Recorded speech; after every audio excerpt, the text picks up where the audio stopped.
Right, welcome back. We're starting to wrap things up here. Unfortunately, it's one of those conversations which we could talk about for hours, but time is not on our side. So I'm going to just start to get some closing thoughts from the floor, and maybe even get some comments from you on Twitter. But just before we do that, Prof, I want to come to you and just get a sense, because we're talking often about this. Somebody called it zebra racism when it talks about black and white, but there are other colors involved. And I just wonder what the conversation is, because I know that there are some colored people who will kill me if I called them black, and some Indian people who do not want to even be associated with that, but others that do. And that there is racism between those race groups, even if we take out the whites out of the equation. So the apartheid era has been very bad for us. I mean, it's brought us to a point where we've come to believe that those identities are natural. But there was a time actually before apartheid, wasn't great, but where people of color were living a whole lot more in integrated kinds of ways, could speak each other's languages. You know, what apartheid did was to create these spatial realities which we've got to break. And it's a really difficult thing, because people think that the language that I should be speaking is what I look like.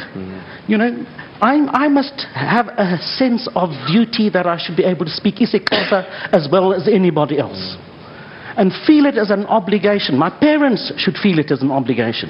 I don't want this racial apartheid identity that is given to me. I don't want it.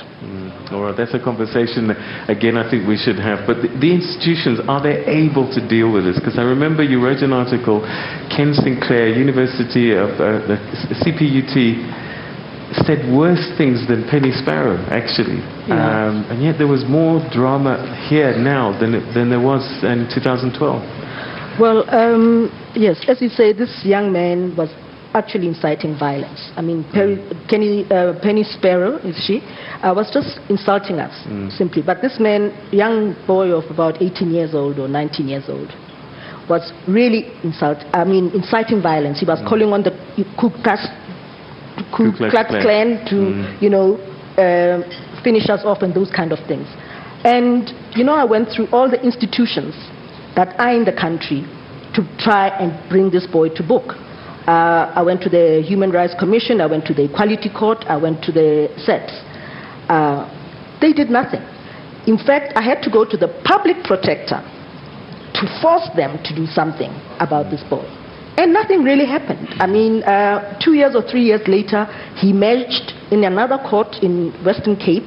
He had tried to beat up, or he had beaten up one of the DA's MP's mother.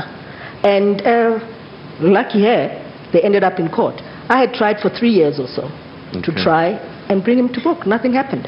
The institutions that have been bestowed with this very important job of monitoring and doing something about racism have no teeth. And I think the idea that we are now looking for stronger laws in itself says something about those Chapter 9 institutions. Unfortunately, we've run out of time, but we really will revisit this and chunk it down to smaller sections so that we can get more out of it. But I just want to say thank you very much indeed to my panel, Gore Mantashe, Pinky Kwabane, Kali Kriel, and Crane Sidian. Thank you very much indeed. Audience here, thank you so much for your contributions, your questions.